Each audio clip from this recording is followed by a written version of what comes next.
On today's show, we wrap up our NHL season previews with a Western Conference breakdown. Which teams are playoff bound? What hobby breakout stars are on the horizon? We'll discuss all that and more on today's edition of the Hockey Card Haven podcast. Let's dive in.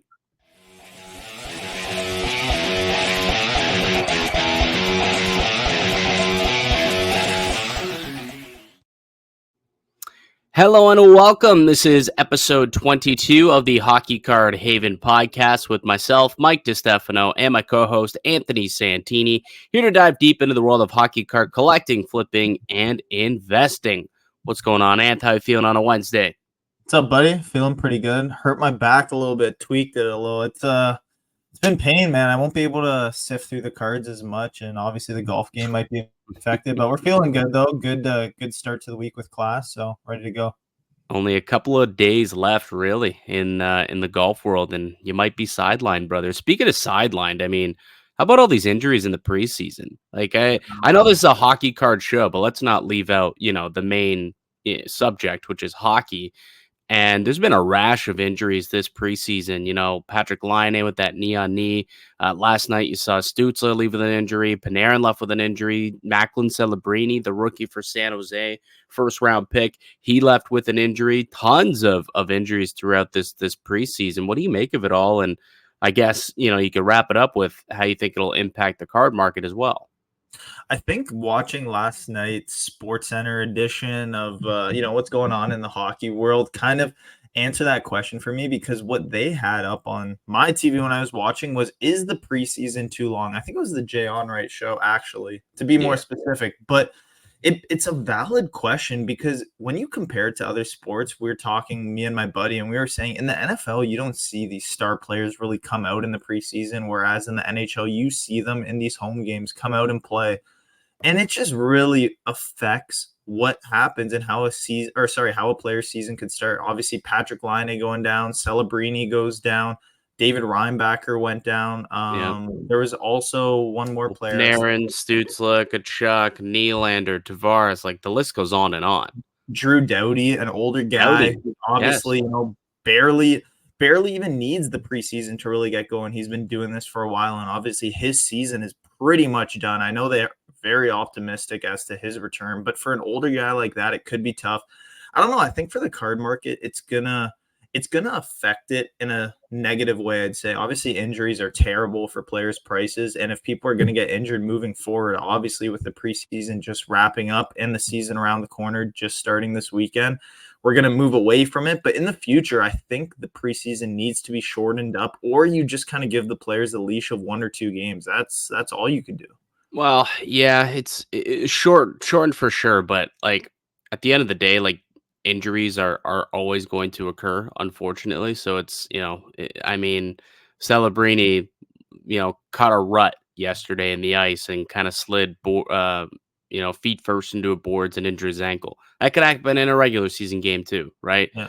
Connor McDavid lost half his rookie season because of a situation where he ended up going feet first into the boards and injured his ankle. So, injuries are part of the game. It is just unfortunate when, we're in the preseason. It's not a game that matters a whole lot to these guys. And they arguably just don't have to be there, don't have to be playing the game. There's something to be said about, knocking the rust off the boots a little bit, and I get that when you want to play at least one, maybe a second preseason game.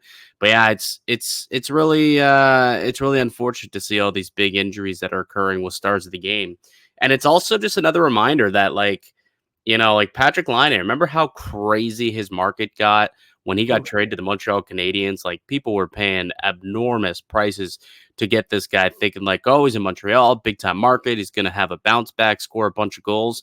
Well, now he's not going to be playing for the first 3 months of the year, and his market's going to end up, tanked in the gutter. Will it rebound possibly in the new year when he returns? If he, gets back to form, sure, maybe. But now he's got also rehab a knee injury, which is not easy to do. So, just goes to show too, right? Just be, gotta always be a little wary when you're, investing in these players, and that goes for everybody. let's not let this happen. But like, Bedsy, a career-ending injury could happen at any time, and all the money that people have invested into Connor Bedard could go down the toilet. Same goes for McDavid. Same goes for Matthews. Everybody. So that's always the downside. When it comes to hockey card investing, I suppose. If you're collecting the player because you like them, all right, whatever. You're collecting them, so it doesn't matter. But if you're looking to invest, flip, that is the one downfall, and it's something that's out of your control. Ultimately, it is out of your control, but it is part of the risks when it comes to investing. It's not a risk-free hobby, I guess is what we could say. They're not risk-free investments. And this is another perfect example of, what happened to Line. Everyone who invested in the summer, well, that was the risk, and it looks like it may not have paid off. Could rebound, like I said, but more likely than not, it doesn't. We are going to get to our Western Conference preview show today, Anthony.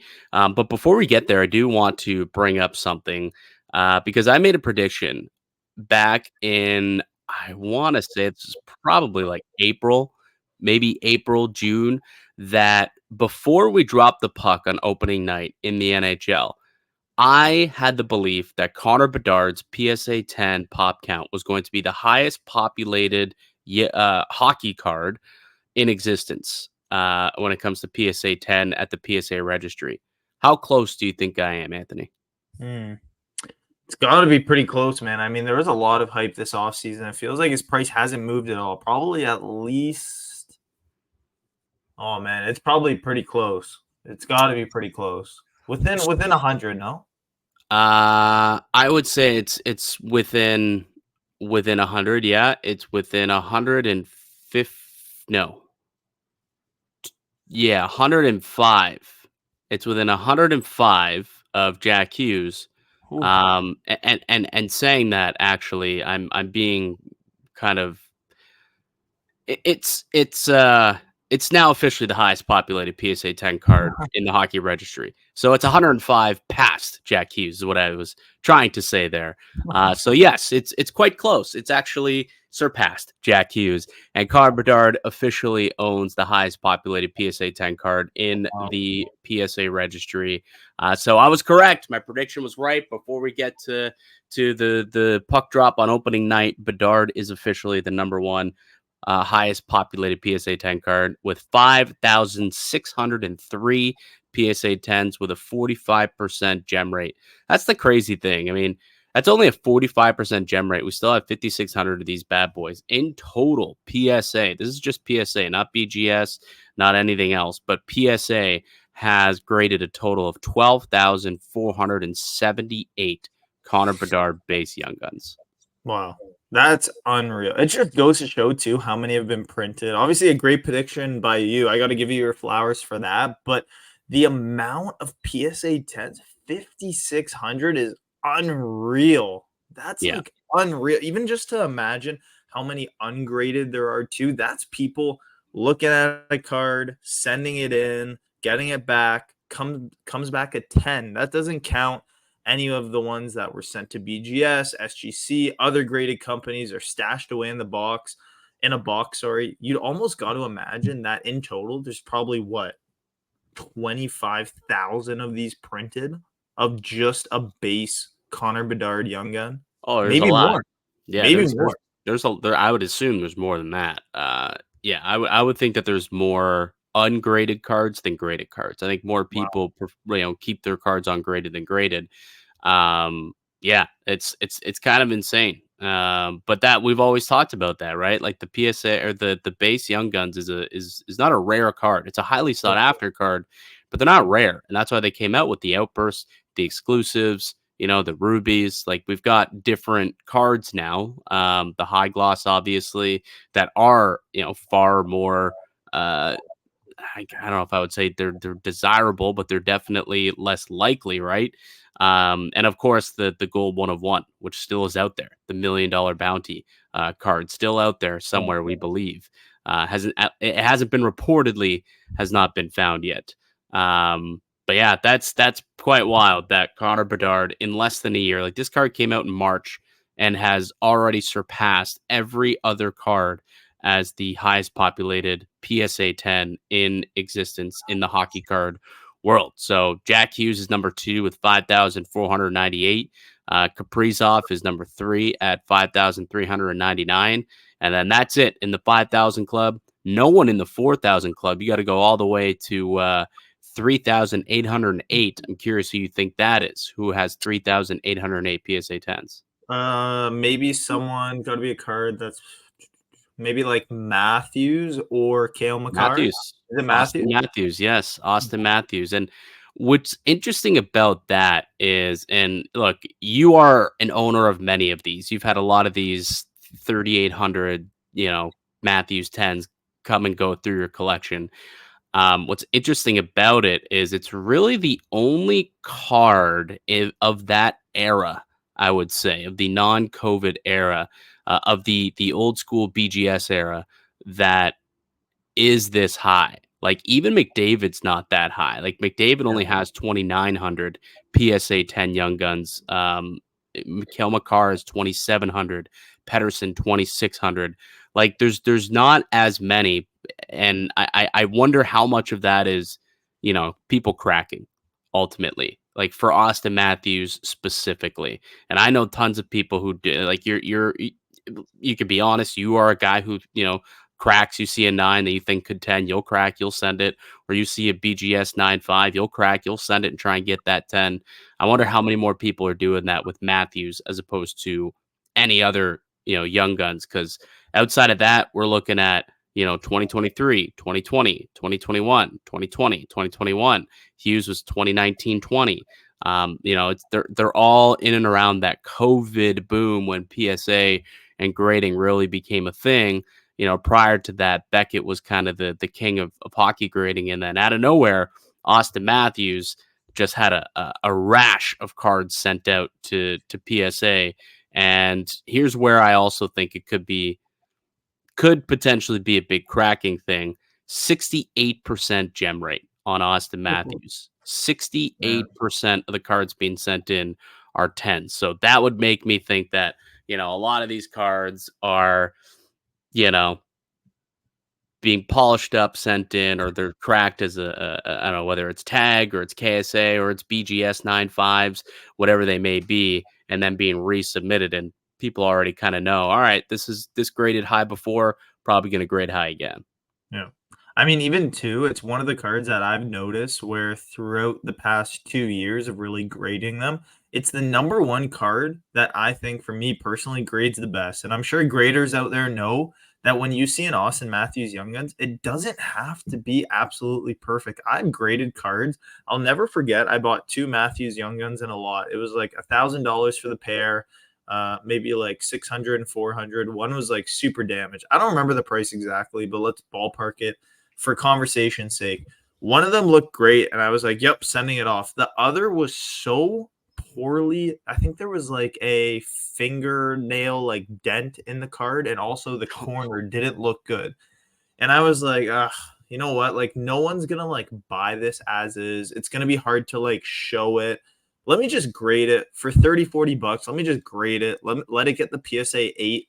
And let me just be transparent to whoever I sell it to whenever it gets that 8. And I'll sell it as is. It's gonna be so much easier, whatever. Save myself the headache. 2 months later, pops up on my email, shows me all the grades.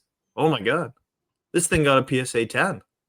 And I was like, wow. It was the first time ever I sent a card and I said to myself, I'm just going to send this so that it gets an 8. You know what I mean? Just so I'm transparent Yeah. with whoever buys it. And it comes back a PSA 10. I Wow. was like, oh my goodness. I could not believe it. That was one of like my all time Austin Matthews Young Gun stories. But it is true. It's one of those cards that it's easy to grade, just like the Yeah. Jack Hughes, just like the Kale McCarrs. It's one of those cards. Yeah, I mean, we look at like Jack Hughes, 74% gem rate, the Kaprizov, 66%, Matthew, 68%, Mo Sider, 63%, Lucas Raymond, 71%. So there's high pop counts for all these cards. Quentin Byfield's a 76% gem rate, but Bedard only 45%, so sub 50% gem rate, and that you get the exact same thing with Cole Caulfield, just a 33% gem rate, and Connor McDavid is a 46% gem rate. Gem rate means basically, by the way, for those who are wondering, of all of the cards that have been submitted to grading, how many of them are PSA 10s? So 45% of the total graded population of Connor Bedard has come back a PSA 10. That's what that Wow. means.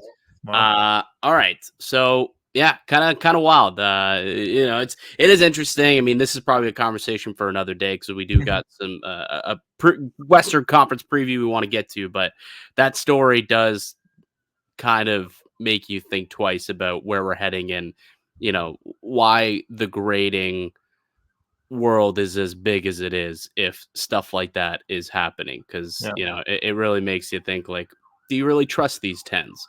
Like, I don't know. Like I said, that's a conversation for another day, but it is something to always think about when you're going through and you're taking a peek.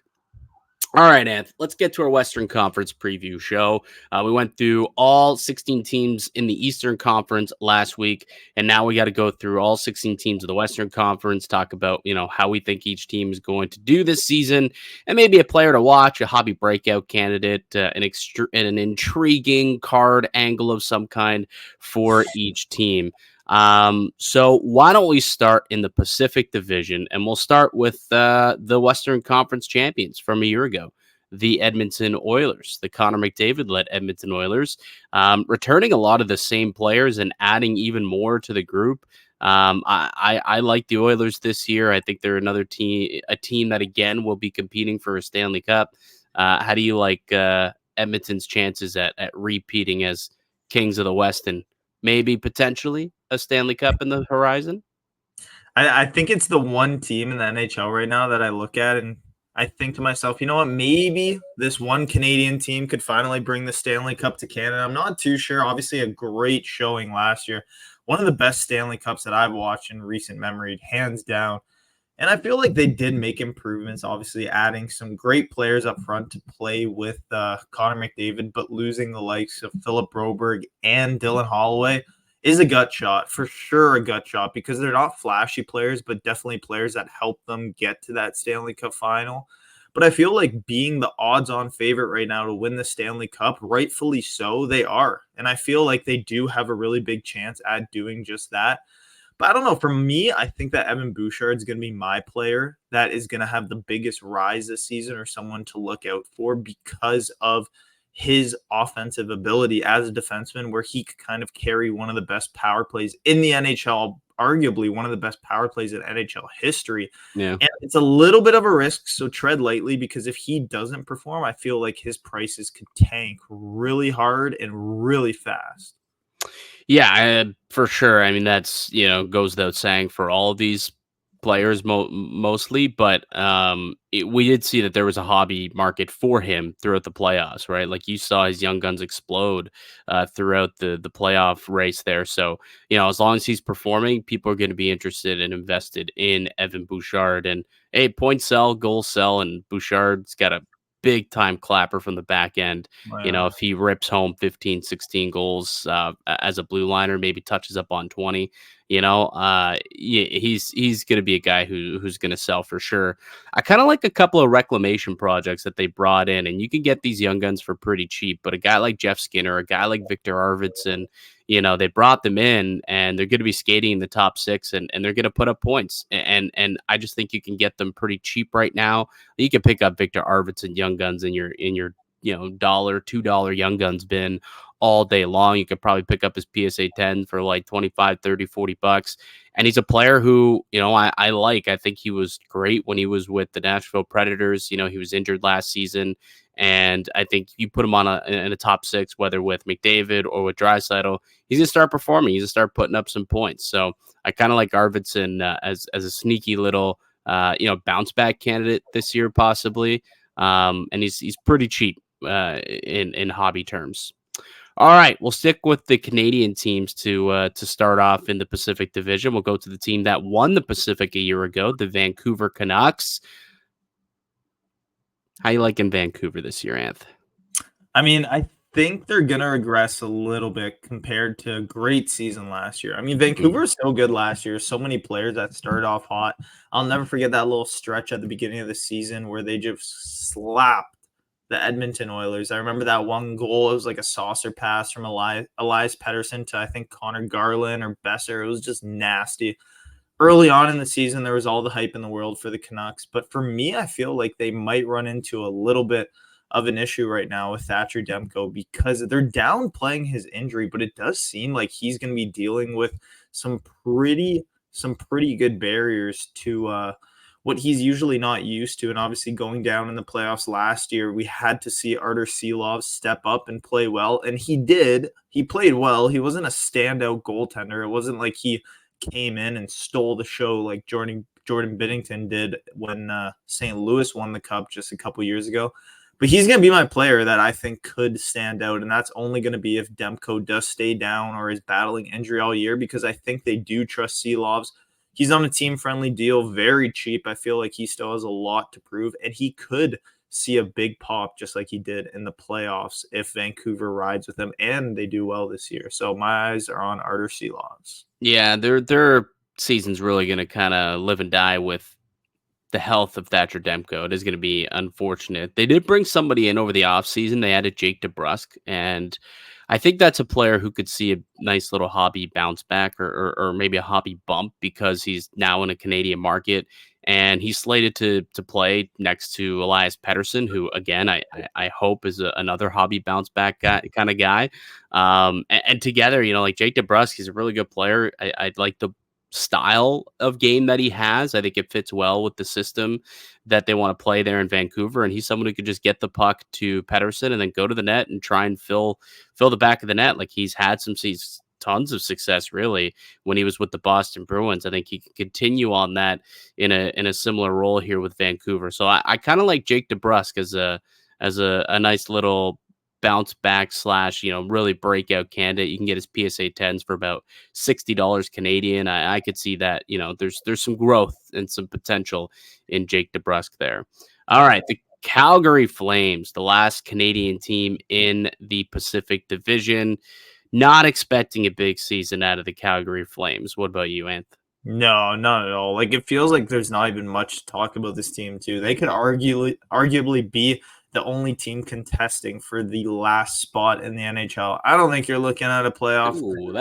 that's aggressive. I don't know. I just feel like it's one of those spots where they're kind of fringe playoffs, and come trade deadline, they're just going to be sellers. I feel like they still have a lot of pieces that they could move, some players that could see new teams come deadline day. Fringe playoff team, yet you think they're the only team that's in contention for last place in the NHL. Those two things don't compute, pal. Well, I say that as in the season's gonna start. They're gonna realize that they can't make a push for the playoffs. They're gonna be so fringe they won't be able to get there that they're just gonna sell off. And I feel like there's so many players that need to move off that team. There's still young players that do have a lot of potential, and I know we're gonna get into our hobby picks, but I just can't see them really trying to add for the deadline, or they didn't really make any big changes throughout the offseason that. Yeah, I don't either. Like, I'm not sitting here telling you that the Calgary Flames are a good team, but to me, they're not in contention to be the worst team in the NHL. Like I that, don't that, I I, think I that think I that's do not see, not even close. Like I don't even see them as the worst team in the division. I mean, Anaheim, San Jose, like there's a lot of bad teams. Columbus is going to be a bad team. Montreal now with those injuries probably not going to take that step. I mean, maybe they could be like bottom 5 and just be on that edge of like, fifth, sixth worst team in the NHL, but I definitely don't see them as the worst team in the league. But I don't know. they've got some decent players. Like I think Nazem Kadri's still a good player. Jaeger Sharangovich showed that last year, he can be a top 6 player, can contribute offensively. I'm curious to see what this Dustin Wolf kid can do now that he's the starter, right? Jacob Markstrom traded to New Jersey. He takes over as the starter. He had great numbers when he was in the American League, but he's a bit of a shorter goaltender, a bit of a smaller stature. So we'll see if he can bring that skill set into the NHL with him. Doesn't always translate, junior American League goalie to the NHL. So he's kind of a player that I'm definitely watching as a potential hobby breakout because, if he can stop pucks, I mean, this team might have a chance to grind out some wins. And, if Dustin Wolf is going to have himself, be in the mix here, I think that there's a possibility that he could get some hobby love at some point. Connor Zary is also the other player who I kind of like as a low end kind of prospect type player. Yep. No, I think there's a lot of potential for some of these young guys, but for this year, I don't think the Calgary Flames are going to be good at all. The Seattle Kraken, who missed out on the playoffs last year after making it in their inaugural season. Big step back for a lot of players last year for Seattle, which is probably the biggest reason why they did not make the playoffs. They made a few additions this offseason, bringing in, Brandon Montour to be the biggest, Chandler Stevenson. So they added to the group, but do you think it'll succeed? Do you see the Kraken making the playoffs here?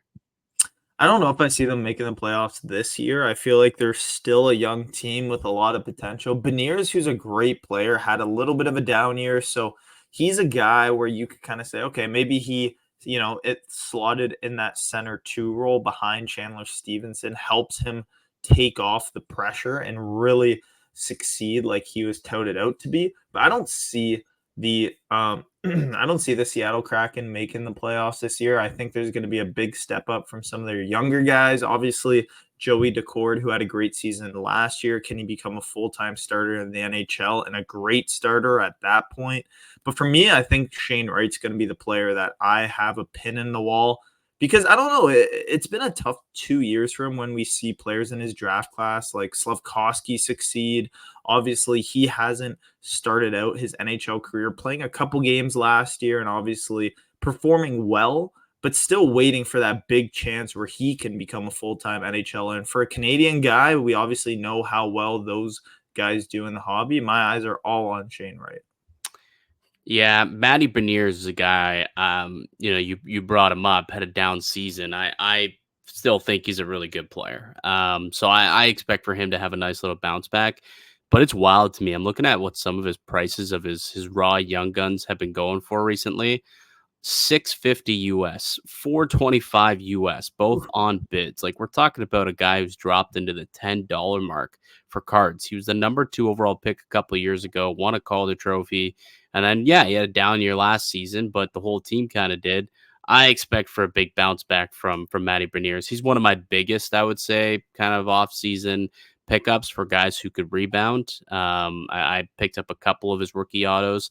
So Matty Beniers is someone I'm definitely keenly interested in going into this year. If he bounces back and steps up, takes that next leap in his career, I think the Seattle Kraken will be in a pretty good spot. All right, the LA Kings. They lost a pretty big piece of their team during the preseason with Drew Doughty getting injured. It's a bit of an aging team, but it's also a pretty solid one. They've got a lot of good pieces, both young and old, I suppose. So they've got a good mix there. They've made the playoffs the last few years in a row here. You expect for them to be contenders again this season or what? Nah, I think they'll have a pretty good team. Obviously, with Drew Doughty going down, the player that I have is Brant Clark to step in, fill that role, but I don't really see them as a Stanley Cup contender. They're always a gritty team and always in the mix, kind of reminding me of like the Boston Bruins, always finding themselves in the playoffs and need to be a wild card spot late in the division, not really at the top, shining bright, the same kind of conversation. But it's a depthy team. Like I'm looking at some of these players, Philip Deneau on the third line, Quinton Byfield, who's probably going to shine as a center now. Obviously, he used to play on that wing with Kopitar. It was Kopitar, Byfield, and was it Kempe or maybe Fiala? But one Yeah. of the best lines in hockey when Byfield was just starting out. It's a deep team, but without Cam Talbot, who was an NHL All-Star last year, played great, had him on my fantasy team. Guy was just a stud come October to like December time. I don't know. I feel like the Los Angeles Kings should sneak into a playoff spot. I believe that they are also a playoff team. I'm with you. I mean, the Drew Doughty injury is big. Like he's obviously their top defenseman and a leader in that locker room. But guys like Kopitar, they've got lots of leaders out there in LA. Um, Quentin Byfield is the player for me that I think could take a step. We saw him start to take a step last year, and then he kind of fizzled out. But you saw his market really start to pick up around Christmas time last year, and then it kind of fell back down a little bit. But I think that this is the year that Byfield establishes himself as a full time top six guy, and really starts to put some points up on the board. I don't. Kopitar's aging a little bit, so they need someone to kind of take over as an offensive player for them and start to fill the net a little bit. And I think Byfield has those capabilities. I think he's 22, 23 years old now. So, he's at a point where it's like, all right, it's time for you to now be the star that you were drafted to be a few years back. And I would love to see Quentin Byfield become that. Quick question for you, Anthony, because again, I'm looking at his card market and I'm just seeing, what things are going for nowadays. So 70-ish USD is what his PSA 10 Young Gun is going for. So that's about a $90-ish $90 Young Gun, 90 to 95 bucks Canadian. PSA 9 Young Gun sold on September 30th, so just a couple of days ago on Monday, for $13.50 Canadian on bids for PSA 9 Quentin Byfield. Like, I what's your thoughts on a PSA 9s these days? Because it feels like you can get a 9 at this point for cheaper than raw for some of these guys, Yeah. some of these cards. I mean, does that make sense to you? It doesn't make any sense. Like when you look at the cost of a card, or sorry, to grade a card being $30 to $40 in itself, and then the PSA 9 still a good player selling for, what'd you say, $13? Like Literally it's just crazy. 13.50 Canadian. And then I also see another sale here that was from no, which one was this one? PSA 9, 25 Canadian for another one, and then 11.50 US on September 28th. I mean, what would be the difference between a PSA 9 and like a PSA 4 Byfield Young Guns? Like I couldn't imagine a PSA 4 Young Gun going for less than $10. There's a PSA 8 that went for 10.99 USD. Yeah, I and guess. it's like, how can you really go any lower than that? Like, that's like the bottom of the barrel, so literally scratching the bottom of the barrel, and it kind of just tells me as a grader, as a collector, and for people listening right now, if you're gonna grade something, you better make sure it's a 10, or else you're probably not making money on it. And that's just the way it is right now. That's the way the hobby is gonna be. I don't know if it's always gonna be like that, but it's really tough depending on the card to make money if you are getting a PSA 9. Is that maybe the way we see the grading craze take a bit of a back seat? Like when people start to realize, okay, 50% of the time I'm losing money here. Like if gem rates are going to be, around 50%, you're either going to get a 9 or you're going to get a 10. It makes it difficult. Certainly will Yeah. make it difficult to continue to grade low end stuff like this. Yeah. All right. Next up, we got the San Jose Sharks, the number 1 overall pick a year ago. They took Macklin Celebrini. Celebrini will not be in Series 1, by the way, which is set to release on October 16th. So just a couple of weeks away. Really exciting for that. But he left the game with an injury yesterday also, Anthony, which is not good. Not good news for the San Jose Sharks, and not good news for hockey fans who are excited to see what this number 1 overall pick was all about. Either way, they made some nice additions. They brought in Tyler Toffoli. They brought in Yaroslav Askarov. They upgraded their team a little bit, but I still don't think this is a squad that's gonna win a whole lot of games. I think the Sharks are a team that certainly will be competing for that last place spot in the NHL. I don't have high hopes for San Jose again this year. Yeah, no, it's going to be one of those teams that it won't be as bad as how it was last year. I feel like they will improve compared to what they were last year, but we're talking about a team bottom of the barrel. You really actually can't get much better than, or you can't get much worse than what they were last year. No fans in the arena, getting blown out. I remember when they went on that little stretch, losing like 7-1 or 9-1. 10-1. They lost like 4. They gave up 10 goals like 4 times last year. Yeah, and like if Askarov could find himself as the starter, I don't think it will be as bad. He's still going to get absolutely peppered this year. Like if that was his wish to be a full-time NHL starter for the San Jose Sharks, he's going to make every dollar that he deserves, and they're going to juice up every penny that they give him because he's going to get peppered this year. But my player, what happens? Hold on, what happens with his card market if that does happen? Because we saw a nice little bounce. We saw a nice little hobby bump when he got traded. Saw some people start to invest in Askarov. They look at and it may have been more of a long term play where it's like 3-4 years down the road when that team finally gets to where they're going. He'll be a star goaltender, but. I don't know if he necessarily works in the quick flip category this year. no, I don't think so. I feel like there's going to be a lot of people that panic on him too. A Yeah. lot of people that just aren't ready to hold on to a goaltender that's letting in 4 or 5 goals a game because that's just what's going to happen. And not a knack against him, but just that defense and their ability. I don't think he's a quick flip or investment for this season, but in the future, he's going to be a great player. Well, would you take advantage if he becomes a panic sell kind of guy where you can get him on the cheap? Would you take advantage and then be willing to hold, or are you not interested in that long term of investment? I would say yes. The only thing that keeps me away from actually doing that is the hobby is so weird, as in it's not a very volatile like a stock market where you can buy someone low and then the next day out of nowhere just sell them. It's not like you could sell to how you can go on your phone, sell your stock once the price flies up. You still got to find a buyer. If you have like 10 young guns, you got to move them individually, move it as a lot. I think in the long term, it's a great buy. If you're willing to buy that dip and hold it for a year, 2 years, 3 years, maybe, it's a fantastic buy. But if you're looking to maybe buy him in November and then he might get hot in like February, start selling him, I don't think that's what we're going to see this year from a team that's going to play this poor. So it's not something I'd be interested in. A guy that we are both interested in, though, when it comes to the San Jose Sharks this year is their 7th overall pick from 2021, William Eklund, who had a career year last year, I guess, kind of broke out a little bit as an NHLer. His first full season in the league, had 16 goals, 45 points. I expect for him to improve upon those, and I think that he's one of this year's. My prediction, he might be this year's biggest hobby breakout in terms of like a young player who's pretty cheap right now, but certainly has a lot of growth potential. William Eklund might be that guy. Yeah. No, I'm totally with you. All right. The Anaheim Ducks, trash team. Not a good hockey club. Not a good hockey team. I see you have Trevor Zegras as your player to watch. Sell me on your Trevor Zegras play.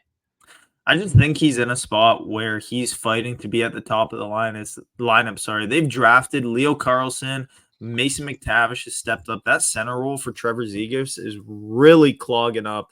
And I feel like we've talked about it a couple times. His price could see a bump if he does get traded. Obviously, I was hoping for Montreal, but they decided to go with Patrick Laine for whatever reason that was. I don't know why you wouldn't want Zegras on your team. I Laine, they got a second round pick to take on Laine, whereas Zegras would probably cost you a pretty penny. Yeah. I mean, I don't know. I feel like Zegras' price, similar like Beniers, used to go for $50, $60, $70, but now even dropping to that $10 range.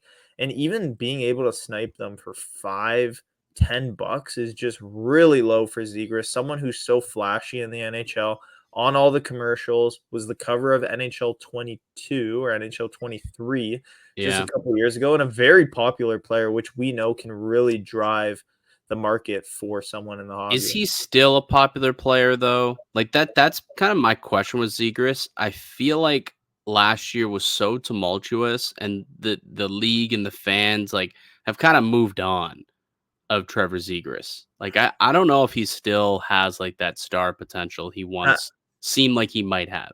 I don't know, man. I feel like the haircut he got last month, a lot of NHL fans saw it, that little mullet, and it's just like something like that. A haircut? You're gonna base an investment on a haircut? No, but what I'm saying is the hype's still there, man. They're talking about a haircut, like literally so meaningless.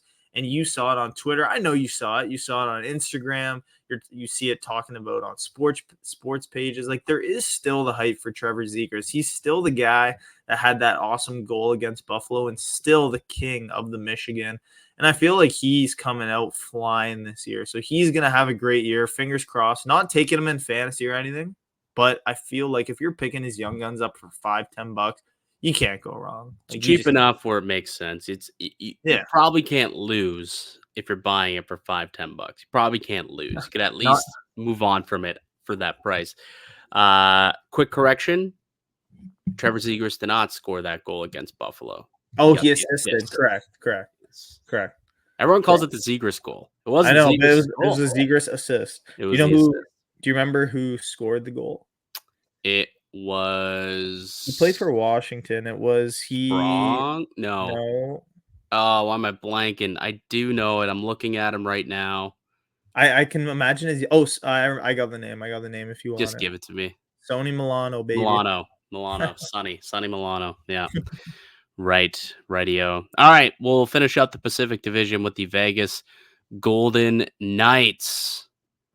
Dude, this team just always is gonna be good. Like Yeah. I don't think this team's ever gonna be bad. Like just the way that they go about things, right? I know they lost Jonathan Marchessault, which is a pretty big piece for them, obviously. But now they get a full season of Thomas Hertl, right? Jack Eichel's healthy. You hope to get some other players start to step up around him. Hopefully, Mark Stone can stay healthy all season. Interesting in goal, though. They brought in Ilya Samsonov, and for those who are in Toronto, that was an interesting experiment for the last couple of years here. But everyone seems to figure it out when they go over to Vegas. So we'll see how that ends up. But how do you like the Vegas Golden Knights' chances this year? Yeah, another team where, like we talked about with the Bruins, like LA, they're just able to find themselves in good spots and find themselves in the playoffs no matter what. I feel like they're going to be a Stanley Cup contender when we're talking about teams in February for sure. And a player similar like the trend last week where it's high end talent that's just underrated in the hobby. I'm going with Jack Eichel, one of the leaders on this team, won the Stanley Cup a couple of years ago, and his price popped up. And when I see on Instagram, on eBay, on Facebook, Young Guns PSA 10s of Jack Eichel going for 85 to 115 in that range, even dipping under the $100 mark, I look at it and I say, why am I not buying this guy? For a Considering, 10? yeah, like, dude, I was seeing him 1,000,000% for $100 shipped. And I'm like, US. Canadian, buddy, multiple times throughout the summer. And I'm looking at it, I'm like, dude, that is insanely cheap. When you Wow. talk about an unproven player, for example, Dylan Guenther, another guy who we're going to get into, one of the players that I'm super high on, but he could amount to nothing, just signed a big deal. But Jack Eichel, who has been in the league for years, was captain on Buffalo, is a great leader Got a on cup. Vegas. Yep, won the cup already, and he's Yeah, so well, very talented. 81 US on August 11th, which is probably about $100 Canadian. 105 Crazy. something, 104, like in that range. Crazy. That's wild. Yeah. He's always been undervalued. Always been undervalued. So Oh, for sure. I like that pick for sure because we saw again when he made that run to the finals, that was a $250 Young Guns, right? Yeah. In a PSA 10. People were picking them up. So yeah, I think Jack Eichel's a really good pick up there. I'll second it. I'll second Jack Eichel as kind of my player to watch when it comes to the Vegas Golden Knights. All right, Yeah. let's get to the Central Division. The Colorado Avalanche, the kings of the Central once again. I think so. I feel like they're coming for revenge too. Keep an eye out, and this isn't my guy, but keep an eye out for Justice and Noonan. Because obviously in the playoffs, there was a little bit of tension going on with Gorgiev. I don't know if he's going to finish the season being a starter. And Noonan's a great goaltender. For people that have watched him last year, he was phenomenal as a backup. And I feel like if he could step up, play well, this Colorado team, obviously not riding the coattails of Justice and Noonan, but he could be a big boost for what they need, considering last year was a little bit of a disappointment come playoff time. Great season What, from 20, McKinnon. 20, 21, 22 Young Gun? Who, Justice and Noonan? He Yeah. is a same year as Caulfield, so Yeah, 21, 21, 22 22. from extended series, I believe. And actually, if let me pull it up because I know I do have one here. If you want to go on about Colorado just to show people. Yeah, I mean Colorado, they're top to bottom. They're one of the most complete teams in the NHL. Obviously, you got your reigning Hart Trophy winner Nathan MacKinnon, Mikko Rantanen, one of the more underrated players, not only in hockey but in the hobby. Like the fact that you can get a Mikko Rantanen Young Guns for like $30 is criminal. He's someone who you could always be picking up. Yeah, there's the Justice and Noonan's Young Gun. If you want to take a peek, I guarantee you can find that chilling in, $1, $2 bin right now, and maybe that's something that pops up to $5 to $10 if he does take over as the starting goaltender for a cup contending team in Colorado. So maybe that's a good little low end play for the season.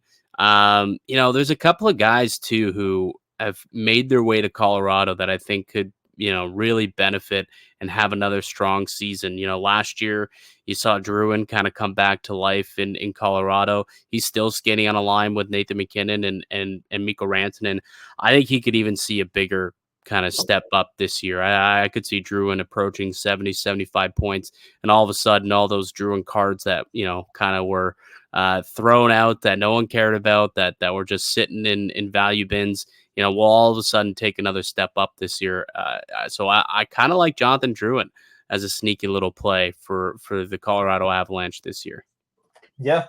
No, great pick. My initial pick was Cale Makar. I feel like he's in for a big year too. But even going back on a Noonan, that's a card where you could find it in $1 Young Gun bin. Maybe you find a stack non-top loaded. You get like 10 of them for $5, super cheap, something to keep an eye out for at your next show. Mm-hmm. And then come December, January time, you're looking at a $5 to $10 Young Gun and you're sitting on a stack of 20 of them. That's what I'm talking about for an investment. And I feel like that's the opportunity you could get with a Noonan. So keep an eye out for that if you're flipping through the dollar bins. The Dallas Stars.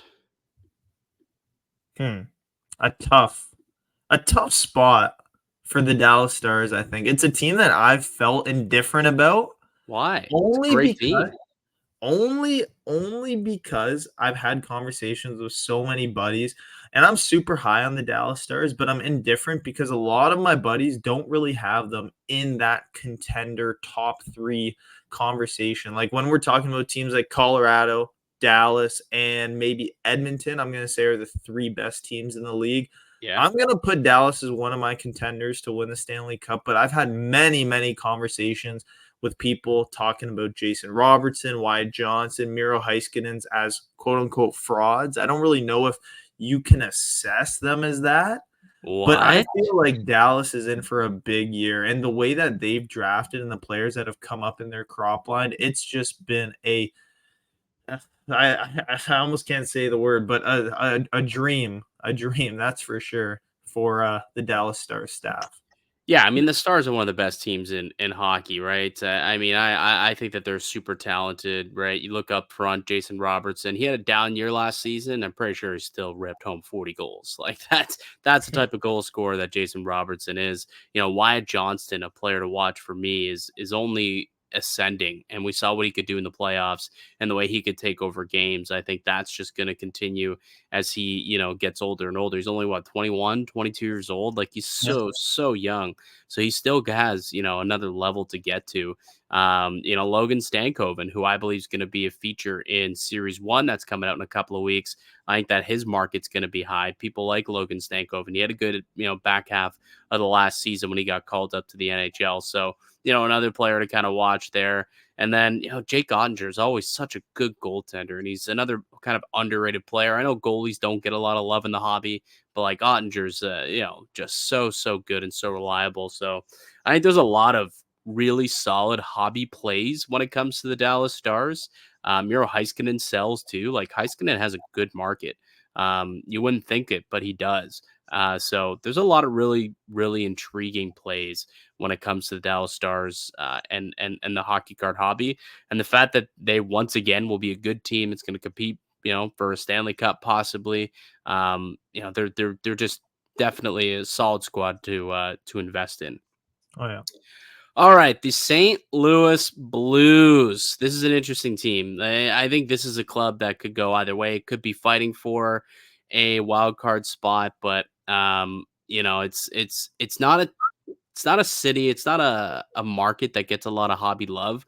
I think there's a lot of underrated players on this team, like Robert Thomas, Jordan Kyrou, Pavel Buchnevich, Jake Neighbors, like just lots of players who, if they were on any other teams, probably would have a much stronger hobby market.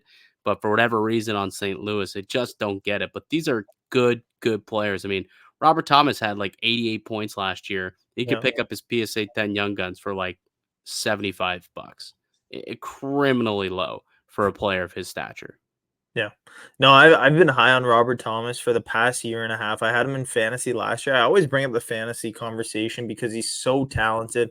He's someone who went in one of our drafts very, very high, higher than I thought he was going to go. So I was, not able to grab him. I guess I got a trade for him this year, but he's a player that I'm targeting 100%. If you could pick up his young guns, 1,000%. If you could pick him up in fantasy, just so talented, so underrated. And obviously a Stanley Cup champion already, which we do know being such an amazing start to his career.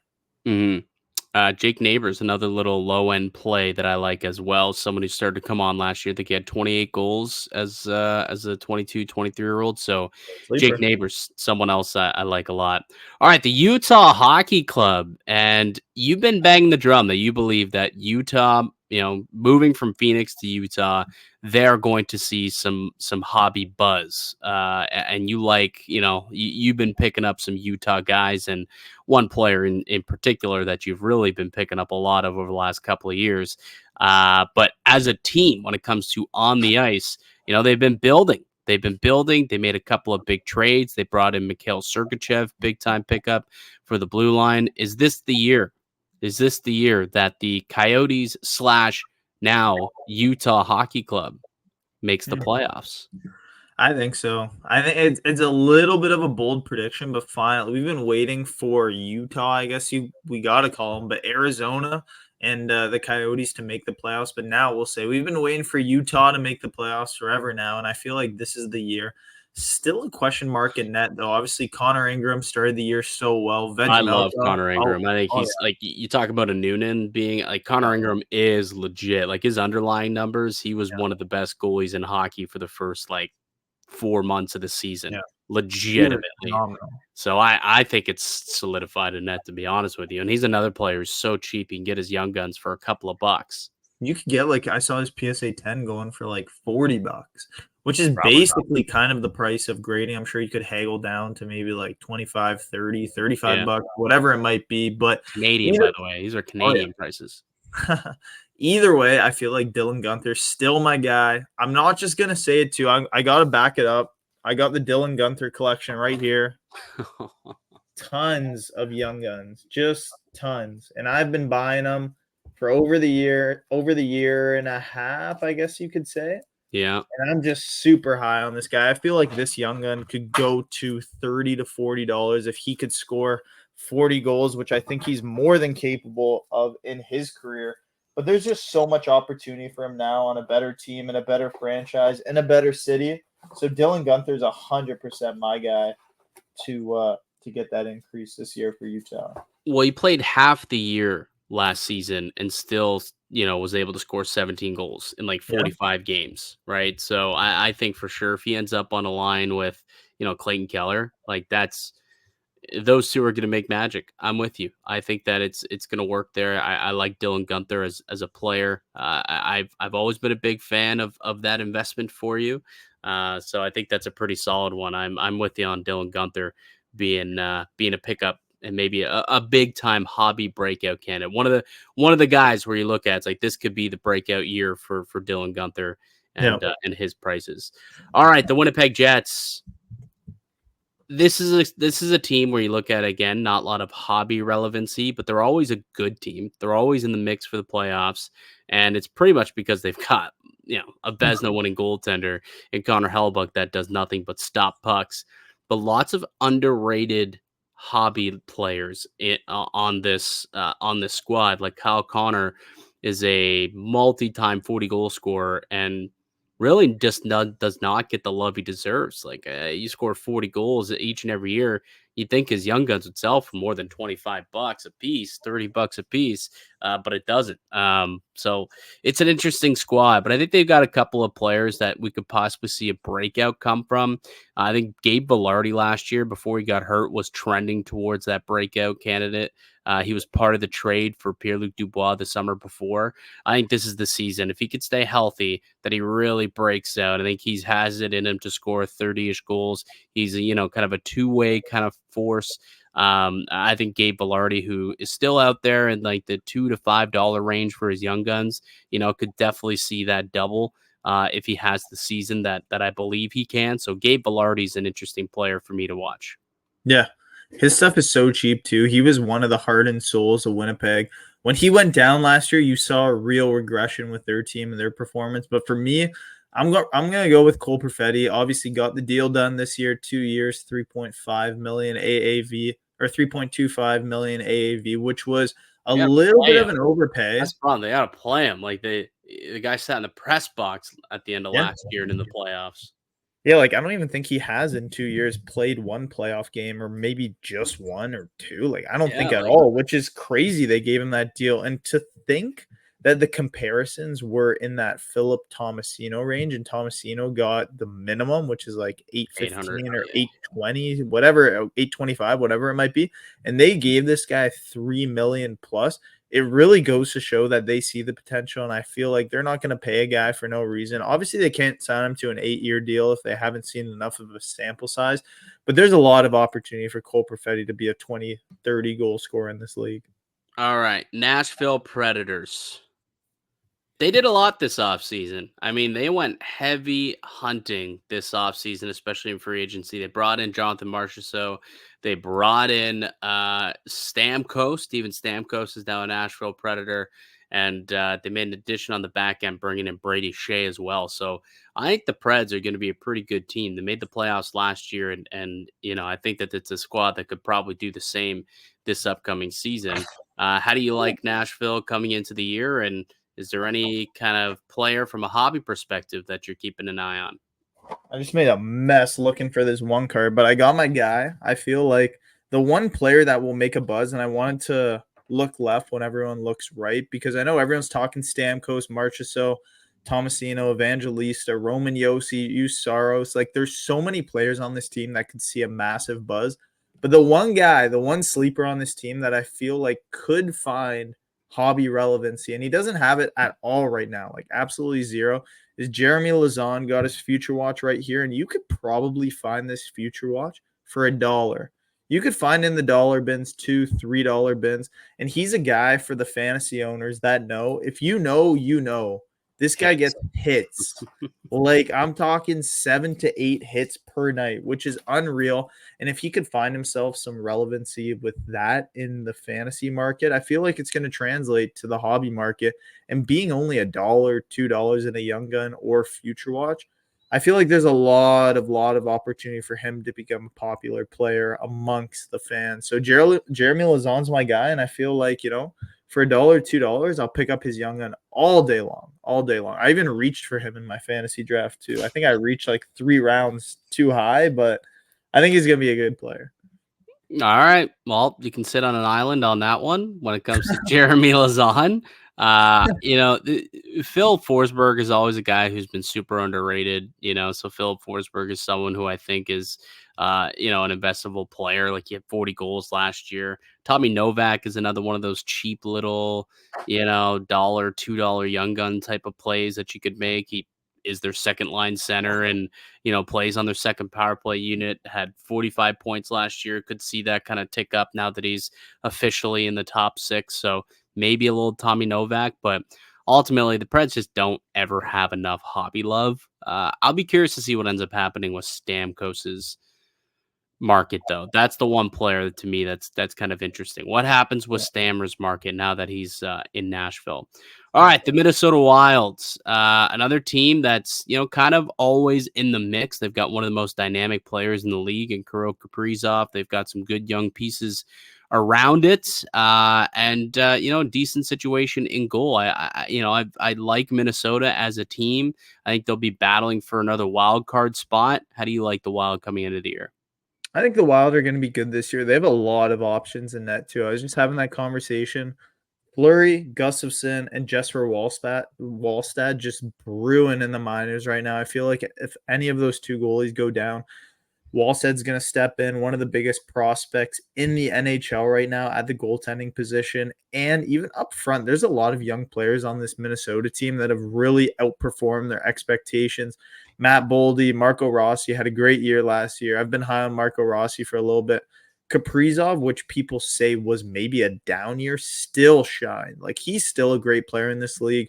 Obviously, a big step for him come this year. And I feel like that power play and the offensive ability of this team with Brock Faber as the quarterback has a lot of potential. So Minnesota, I feel like, could create some big buzz in the NHL. Yeah, there's a lot of Minnesota's a good hockey market, actually. Like they love their hockey in Minnesota, so Oh, you can yeah. always, I think for hockey card relevancy, that they're always a relevant team. Like you saw, Kirill Kaprizov for a long time led PSA tens. Like and then he got overtaken by Hughes, and then obviously we saw Bedsy just take over. But lots of love for Kirill the throw Kaprizov. Matt Boldy a couple years ago when he was a young guns.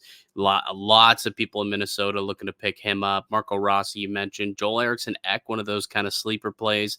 For $5, you can pick him up anywhere. It's a good team. It's just, can they finally get over the hump and do some damage in the playoffs? That's the question when it comes to the Minnesota Wild. Yeah. All right, we'll finish things off. Last but not least, actually, they are probably one of the more least talented teams in the league, considering where they finished the last couple of years. We're talking about the Chicago Blackhawks, Oh, year boy. 2 of Connor Bedard. What's in store for Bedsy in year 2, pal? I think it's going to be a big year for him. Sometimes you see a regression in the second year. We saw with Matty Beniers, great rookie season, one of the best rookie seasons we've seen in a couple of years, and obviously his second year just absolutely dipped down. I don't think we're going to see that with Bedard at all. We should see another maybe 30 and 30 season, 30 goals, 30 apples. I've seen people say 40 and 40, which is a little bit of a reach for me considering they're not going to be a talented team. Probably bottom of the barrel again, won't make a push for the playoffs, but I feel like Bedard's going to have another big year. And it's hard to look anywhere else on this team to invest in but Bedard. Besides his prices being super high and obviously a high pop count, he's just an amazing player. Amazing. Yeah, I mean, he's the guy you kind of want a piece of a little bit, just so you have it, right? And I was having this thought yesterday, just taking a look at cards, and I saw Bedard, and I noticed that his PSA 10 pop count became, the leader in the clubhouse. It got me thinking. I'm like, hey, what's a realistic price that I think is you know, like what would I buy one for? Because I've yet to dip my toes into the Bedard market, whether it's raw, PSA 9, PSA 10, whatever it may be. And I'm kind of kicking myself now for not getting a Bedard when it kind of reached that Mm, 3 to 350 range Canadian in the summer. I think in like June, July, we saw it get down there. And I was waiting for it to bottom out at about 250, but I don't think that's going to happen anymore. I think that Bedard's prices kind of, mellowed out around 350. And I wonder now if like I waited too long because now I think mm. Bedard's pricing throughout the season. I think he's gonna have a big year, and I wouldn't be shocked if his raw young guns got back up into the 500, 450, $500 range. And I kind of wish I picked one up when I saw them, sub 400 because I don't think it'll be too long before they're past that again. Yeah. No, I feel like his market has kind of found its floor at that $300 range, and I don't think it's going to come near it again. No Yeah, shot. yeah, completely agree.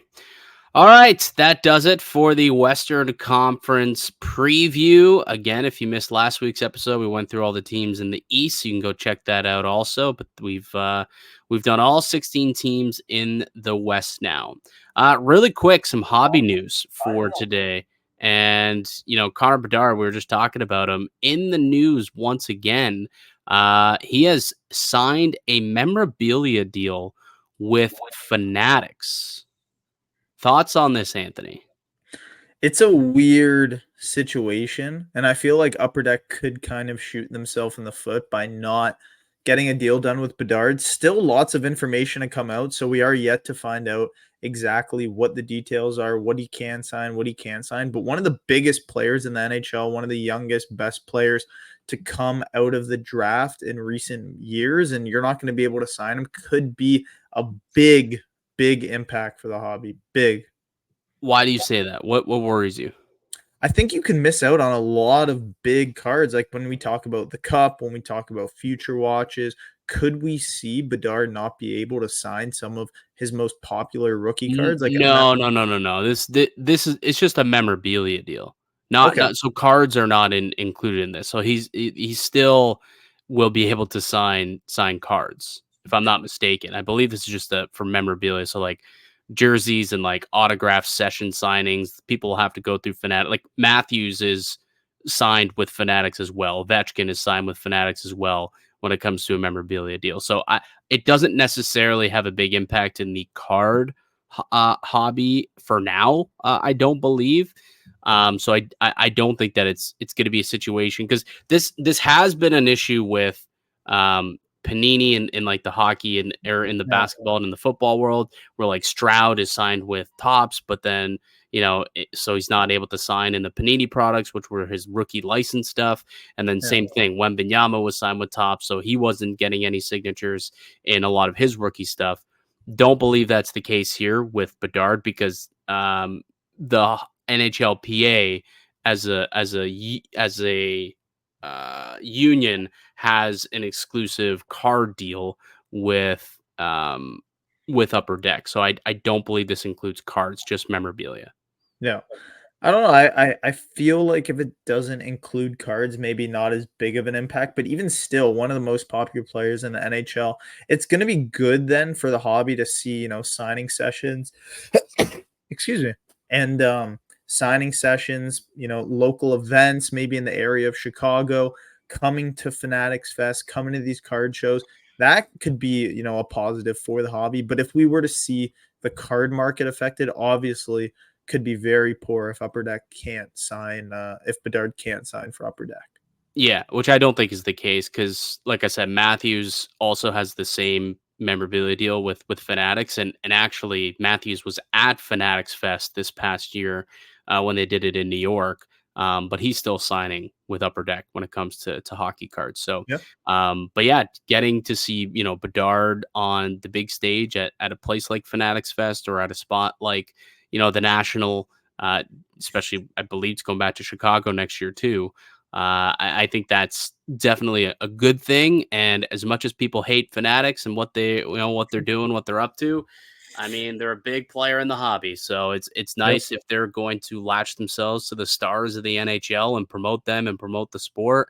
I don't think it's a bad thing at all. I think at first it's a little bit, like you said, it's a little confusing and it maybe, leads you to think like, uh-oh, does that mean, he can't sign stuff like we've seen those issues with Stroud and Wembanyama, but I don't believe that is the case. Um, yeah. So, but it's still pretty big hobby news. All right. Really quickly, also Tim Hortons announced that their hockey set to release on October 7th.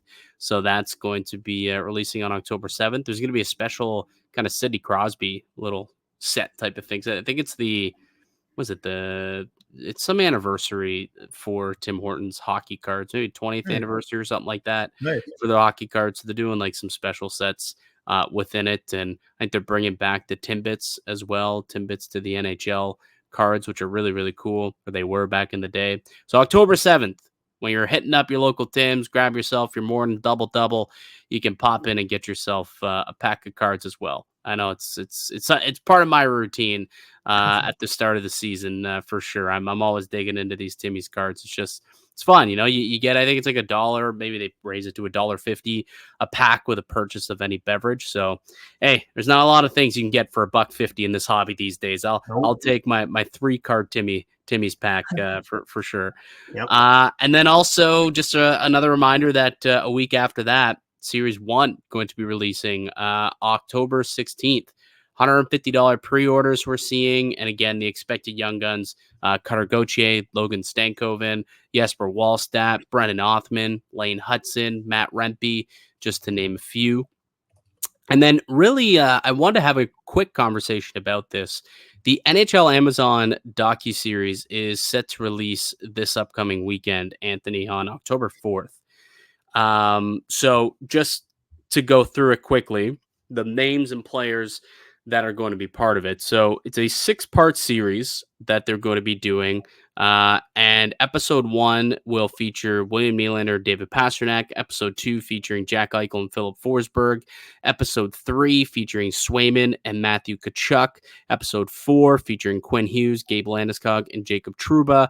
And then episode 5 and 6 is Cup or Bust Part 1 and Part 2. Part 1 featuring Draisaitl, McDavid, and Zach Hyman. Part 2 featuring McDavid and Matthew Tkachuk. My question to you, Anthony, is do you see this series having an impact on the card market similarly to the way we kind of saw, the F1 Drive to Survive really get things rolling in the F1 card market? I think it will help. I don't think it's going to see a massive spike like we saw in F1 because that was just ridiculous. All the people and the prices that followed after the release of that. I feel like it's going to be very exciting, though, for NHL fans. It's one of those shows that you probably have to sit down, just binge watch because it's going to be so awesome and an amazing kickoff to the NHL season. Yeah. So there's a lot of things happening on October 4th. Release of the Prime documentary. NHL 24 releases, which I'll be buying. I don't know if you're a big video game guy, but I'm all over that stuff. So 25. Our NHL 25. So, buddy, I'm not even ready for it, maybe, but I'm dialed in for that. Got to get ready, and then also the NHL season starting. So it's a good start to the weekend. Yeah, a lot of people forget that the NHL season starts Friday, not next week. It actually starts Friday with Buffalo and New Jersey in Germany. That's when the season begins. Yep. And it's ridiculous to me that we have regular season games being played on Friday and then still have preseason games played the following Saturday. It's so dumb. It happened last year too. It's the global series. It's like they can get the games in, they can play over the weekend, the Friday, Saturday, come home, and then they're ready to go by the following weekend. They get like 4 days off, 5 days off, and then they're ready to go. Because I know they got Toronto, New Jersey has Toronto, I think on the Friday. The following Friday. So I believe, let me check. I have it pulled up. No, I know that's fact. That's certainly either Friday or Saturday. But I know that they played the Maple Leafs in their home opener. Can't find it. Way too confused right now. I know it's happening. That's trust me. I'm well aware of the Maple Leaf schedule. I've had to break it down multiple times.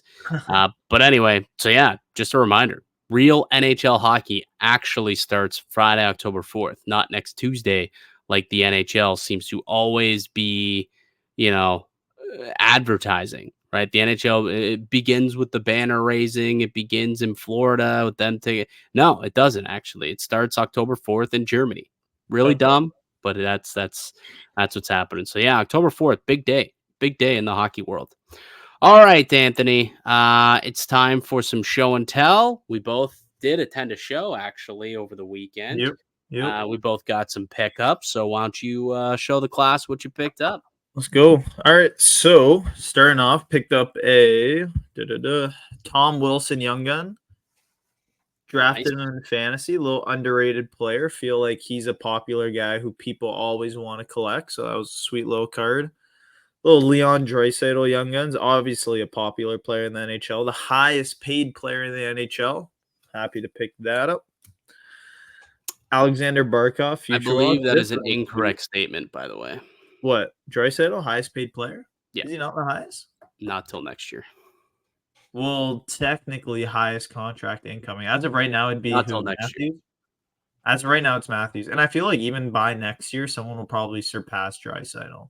Right? Isn't McDavid due for an extension? Is he not due for an extension? Not till the year after. Oh, okay. So technically, he will eventually be surpassed. Highest paid player in the NHL, but got the Barkov Future Watch, which is a sweet pickup. You don't really see something like that all the time, just coming off a Stanley Cup win. And then I got the little hat trick of these LeBron James. Love these. This is from the 2020 tribute. And I don't know, I kind of wanted to shoot for the rainbow at some point in my collecting career. Maybe this kickstarts it, or I can help someone kickstart their rainbow collecting. But I feel like these are a sweet, awesome looking card. I got the Awesome. base. If you want the base, I got the base one. You let me Hey, know. could start off the right way. Love it. Yeah. But those are my pickups, and pretty happy with those. So Nice. Yeah, and a couple nice pickups there. Really like the future watch auto of Barkov. Sasha Barkov. I Yeah. guess I'll start with my future watch auto. Also, a former Florida Panthers rookie picked up a Jacob Markstrom future watch Ooh, auto from the show. Got that for a really nice price. It's actually beauty. decent. So like maybe worth sending in, There we go. possibly gradable. I'll have to take a little bit of a deeper look at that.